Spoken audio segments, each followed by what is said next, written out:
Praise be Jesus and Mary. In his literary masterpiece, The Divine Comedy, the great poet Dante, after plumbing the depths of Inferno, strolling and exploring purgatory, entering into paradise, he ends his work with these immortal words: L'amor che muove il sole e l'altre stelle. He ends his work by talking about the love that moves the sun and the other stars. Venerable Fulton J. Sheen once wrote that love indeed makes the world go round, and it takes it back to its ultimate source, which is God. However, not just any kind of love. Today we celebrate the memorial of Blessed John Duns Scotus, a great Franciscan doctor who taught the absolute primacy of Christ, for whom and through whom all things were created.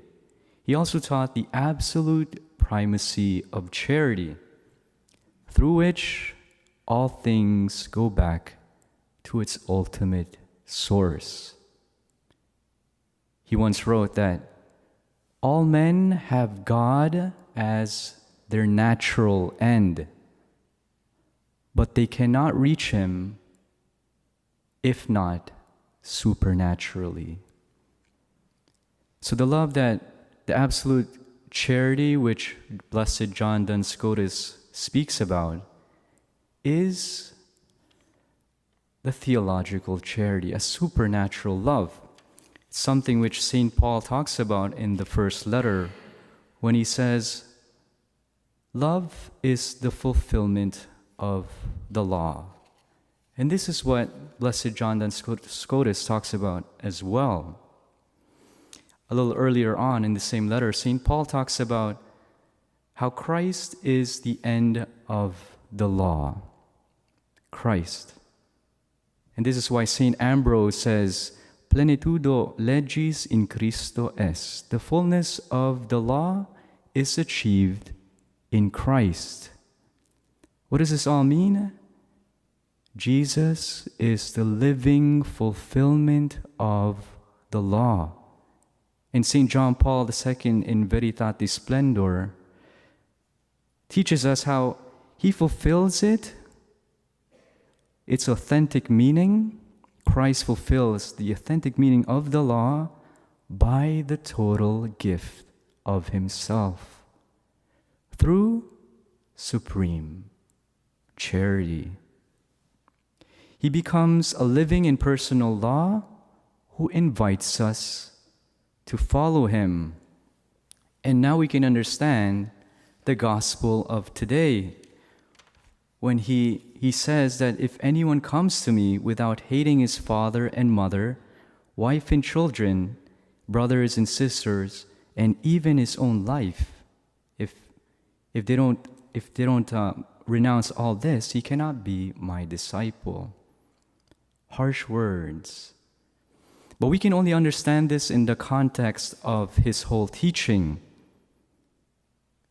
This same Jesus who's speaking in the gospel, who pronounced these words, is the same Christ who commanded us to love one another as we love ourselves. And it's the same Christ who laid down his life for mankind. So these hard words point to the hard road of renouncing all our sinful ways, our sinful practices, and to give ourselves wholeheartedly to him. This is theological charity. This is the virtue of supernatural charity. May Our Lady the Immaculate grant us this grace, and through the intercession of Blessed John Duns Scotus, the champion of the Immaculate, may this virtue always increase in us. Because only if we have the primacy of Christ and Mary in our lives, and only if that love makes our personal world go round, that's the only time will we be able to help others, bring back others, our father, mother, brothers, sisters, to that ultimate source, which is God Himself. Praise be Jesus and Mary.